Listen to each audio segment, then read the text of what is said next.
ఎస్ఐల దగ్గర నుంచి, విఆర్లో ఉన్న వాళ్ళ దగ్గర నుంచి అసలు ఎంతవరకు ఫండ్ మనం రైజ్ చేసుకోగలం, ఎంతవరకు ఫండ్ ఉంది, ఇంతవరకు ఎంత డిఫిషియేట్లో ఉన్నాం, వెహికల్స్ ఎన్ని కావాలి, పోలీస్ స్టేషన్స్ ఎన్ని కావాలి, ఈ ఎంత రిక్రూట్మెంట్ ఉంది, ఇంకా ఎంత వేకెన్సీస్ ఉన్నాయి, ఎన్ని వేకెన్సీస్ ఉన్నాయి, ఆల్ కేటగిరీస్ అంత ఇన్డెప్త్గా వెళ్ళాం.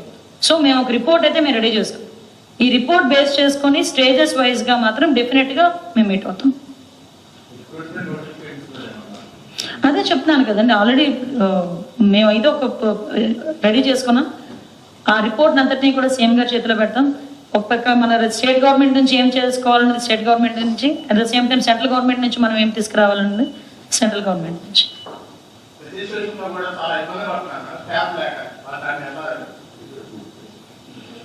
ఉన్న వాళ్ళందరూ పర్ఫెక్ట్గా వర్క్ చేస్తే సరిపోతారు సార్. నేను ఏమంటానంటే టెక్నాలజీ పెరిగిన తర్వాత కొంత స్మార్ట్ వర్క్ చేయాలి, హార్డ్ వర్క్ కాదు, కొంత స్మార్ట్ వర్క్ చేయాలి.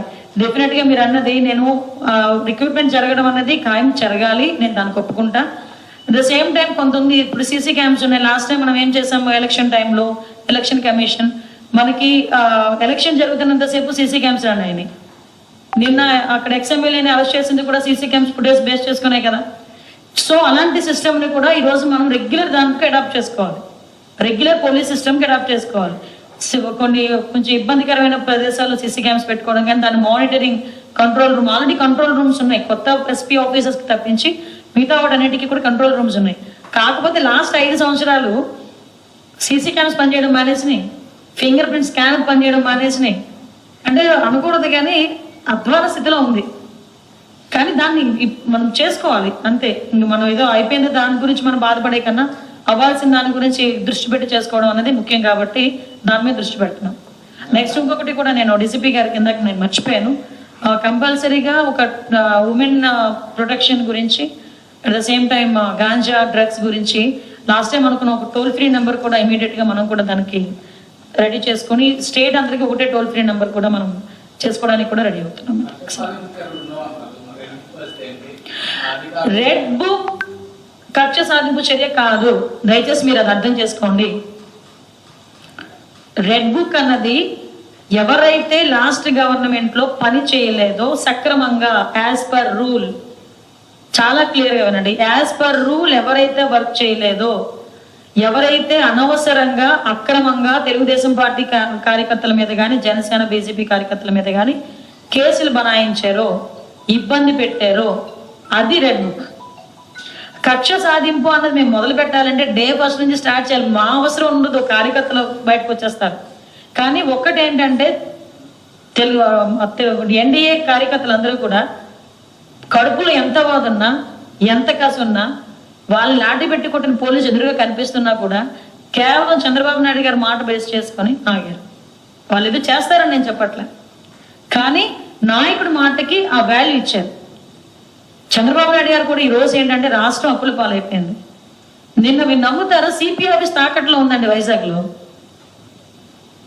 నిజం, వైజాగ్ సిపి ఆఫీస్ తాకట్లో ఉంది. ఆ సిపి పరిస్థితి నేనే డబ్బులు కట్టలేదు అనుకోండి, ఏదో ఒక రోజు వచ్చి నోటీస్ అంటిస్తాడు సిపి ఆఫీస్కి. ఎక్కడికి వెళ్ళిపోతాడు సిపి పెట్టిబడ పట్టుకొని. ఈరోజు సిచ్యువేషన్ అంత దారుణంగా ఉంది. ఈ టైంలో అలాంటి కొట్టా, ఈడిని కొట్టా, ఆడిని చంపా, ఈడిని చంపా, అది అవసరమా? ఇంత 164 సీట్స్ ఇచ్చారంటే చంద్రబాబు నాయుడు గారి మీద ఎంత నమ్మకం లేకపోతే ప్రజలు ఇస్తారు చెప్పండి? ఆ నమ్మకాన్ని నిలబెట్టుకోవడం ముఖ్యమా? సో మాకు కావాల్సింది వాళ్ళు ఒక 2% 3% ఎగిరిపడే వాళ్ళని ఎలాగోలా మేము కూర్చోబెడతాం. ఆ సిస్టమ్ మా దగ్గర ఉంది. మిగతా 90% వాట్ ఎవరి ఏం కోరుకుంటున్నారో దాని మీద మేము పనిచేయాలి. నేను ఎగ్జాంపుల్ చెప్పా, అలాంటి మీ నంబరు సెక్యూరిటీ ఆఫీస్ తాకట్లో ఉంది, కలెక్టర్ ఆఫీస్ తాకట్లో ఉంది, సిపి ఆఫీస్ తాకట్లో ఉంది. అలాగ ఒకసారి రాష్ట్రం మొత్తం డిపార్ట్మెంట్ వాళ్ళు ఒకసారి చెక్ చేసుకుంటే ఎన్ని పోలీస్ స్టేషన్లు, ఎన్ని సిపి ఆఫీస్, ముందు ఇదైనా ఈ బిల్డింగ్ ఉందా లేదో చూడాలి, ఒకసారి తాకట్లో ఉందా లేదో. నిజం అంటే ఒకసారి చెక్ చేసుకోవాలి మనం కూడా ఎప్పటికెప్పుడు. ఇది నిజంగా ఈ ఆఫీస్ చంద్రబాబు నాయుడు గారు కట్టించిన ఆఫీస్. నాకు AP housing corporation, police housing corporation వాళ్ళు వచ్చారు నా దగ్గరికి. ఈ 5 సంవత్సరాల్లో ఇది ఒకటేనండి లాస్ట్ ప్రాజెక్ట్ కట్టింది వాళ్ళు. వాళ్ళకి ఏదైనా కన్స్ట్రక్షన్ ఇస్తే 5% తీసుకొని వాళ్ళు దీనికి వెళ్తారు, జీతాలకు వెళ్తారు. అంటే వాళ్ళు కంప్లీట్గా 5 సంవత్సరాలు జీతాలు లేకుండా బతికేశారు. నేను కూడా ఏం చెప్తున్నానంటే పబ్లిక్కి అప్పీల్, ఇలాంటి సిచ్యువేషన్లో ఈరోజు రాష్ట్రం ఉంది. దయచేసి ప్రతి ఒక్కరు కూడా అందరికీ కోఆపరేట్ చేయండి. ముఖ్యంగా పోలీస్ డిపార్ట్మెంట్ వాళ్ళకి కూడా కోఆపరేట్ చేయండి. పోలీస్ డిపార్ట్మెంట్ వాళ్ళు కూడా దయచేసి మీకు రాజకీయాలు వద్దు. Do your work. Me work మీరు చేయండి. కాకి చొక్కా వేసుకుని రాజకీయాలు చేస్తే కాకి చొక్కా ఎందుకండి, కద్ద చొక్కా వేసుకోవచ్చు కదా. సో అదొక్కటే నేను అప్పీల్ పెడుతున్నా. అందరూ కూడా సహకరించండి. ముఖ్యంగా పత్రికా సోదరులు అందరూ మీరందరూ కూడా సహకరించాలి. Thank you.